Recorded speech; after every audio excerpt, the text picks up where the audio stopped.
so forgive me for being late. I'm not sure what was discussed, but whenever decision, first off, this decision we're talking about, none of us had anything to do with it, right?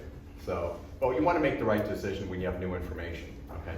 So, as been discussed, first of all, I'm not a dentist, but definitely drinking sodium fluoride is not beneficial to your teeth.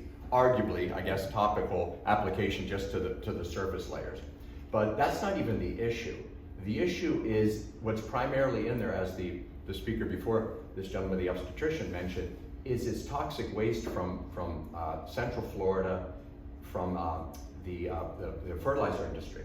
So this is an interesting story. Like initially the thought was it was sodium fluoride that was beneficial, and that's arguable. That's what's in toothpaste, for example. And that was expensive to put in water supplies. But in the 60s, with the Central Florida air quality was horrific because of the phosphate and the fertilizer production. There was all this fluoride gas being released. Well, to deal with that, they turned it into a liquid, fluorosalicylic acid, okay? And that's what's in the water primarily. It's not even sodium fluoride, it's fluorosalicylic acid, which does nothing for the teeth. It's a toxic substance. It's highly, highly toxic. To transport it to all the communities, including this one, has to be in very protective things to not have some spills on the highway, etc. So it's really, forgive me, a no-brainer. It's putting aside whether or not sodium fluoride is topically beneficial. It's definitely not beneficial when you drink it.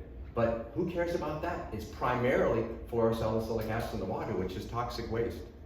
So you know why this happened. Imagine you're this huge industry in Central Florida, right? And you have toxic waste you got to get rid of. Somehow, because it's got fluoride in the name, right, they were able to convince communities to purchase it, to fluoridate their water. So all of a sudden, I'm sure getting rid of toxic waste is very expensive. It's turned into a revenue source. So that's what we're dealing with here. You know, it's highly toxic. Put on your skin, it burns you. You drink it, it burns you, burns your lungs. And then obviously it's very diluted, but you're drinking it. It's toxic. And I would argue maybe the sodium fluoride has a contribution to this. Yeah, I just learned some things from you there.